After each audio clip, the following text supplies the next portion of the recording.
physical body can literally begin to break down because of fear.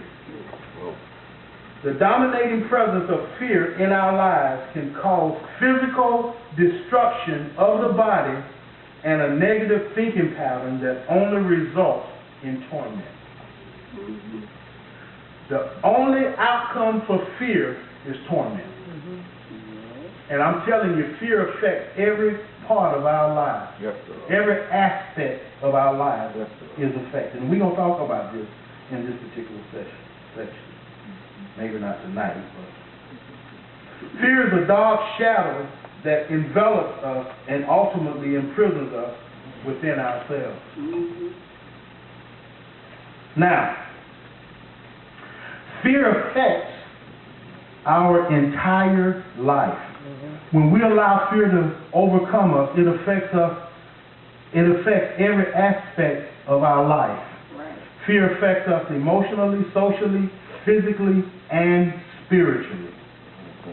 All right, so we're going to talk about these different areas where we're affected by fear, and we're going to start with the effect of fear emotionally.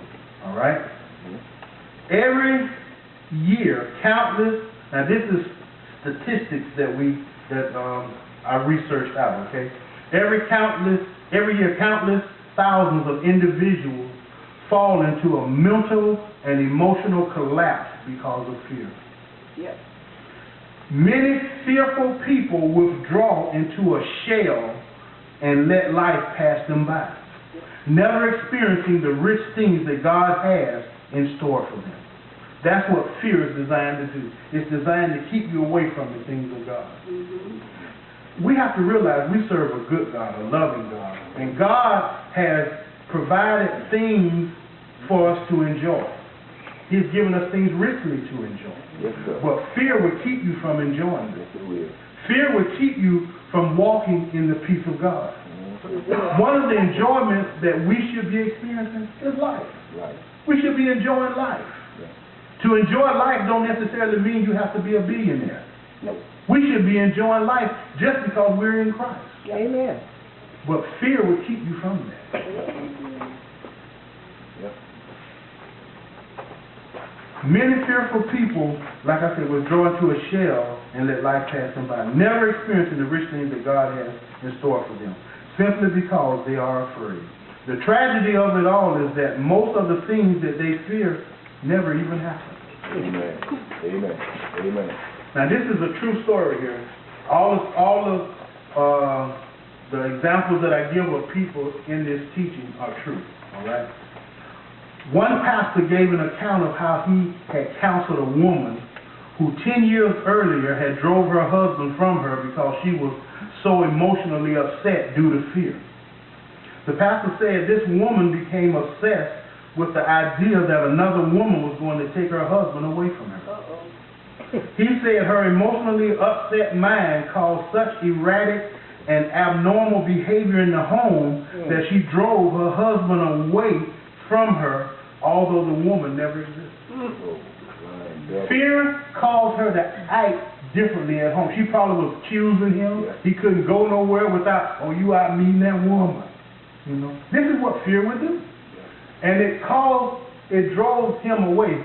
Now, he could have been a Christian that wasn't mature, or he could not have been a Christian. Now, as a mature Christian, we have to put situations like that in God's hand. We don't just let that drive us away, okay? That's right. But he said she drove the husband from the home because of her erratic and abnormal behavior. Have you ever seen people being accused and not and they're innocent, or have you ever been accused of something and you were innocent? That's not, that's stuff like that just really get on your nerve when they constantly do it. Right. And if you're not strong, it will drive you away from the person that's doing it. Are you going to do it? Oh, you go and do it. That's the mindset that we used to have, but now we don't have that mindset. Right. Thank God.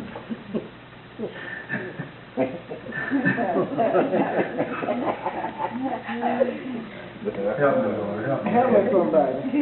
The majority. Okay, I read it. Fear can cause us to imagine things that do not exist, but yet they appear real to us, so much so that we act on that. Oh, yeah. I remember a situation that I had where I had to meet this person. We had to come together and meet up. And me and this particular person was not really getting along that well, but I knew that we had to confront one another sooner or later.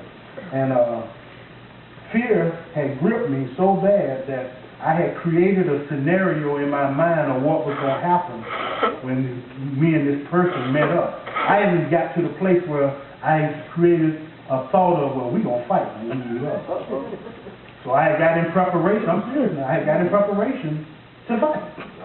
When we met this person, when we met up, it wasn't nothing like I thought it would be.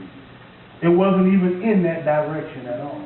But what I did was allow fear to grip my mind and to start me to imagining things. Do you know what the acronym for fear is? False expectations appearing real. False expectations appearing real. They're not real. Fear is an amplifier. Fear amplifies things out of proportion. And if we don't get a grip of it, we will act on that. Yes, sir. That's why a lot of relationships are in the negative, because fear has gripped the people involved in the relationship and they haven't gotten a grip of it, and what's happening is that it's blowing things out of proportion. Yeah.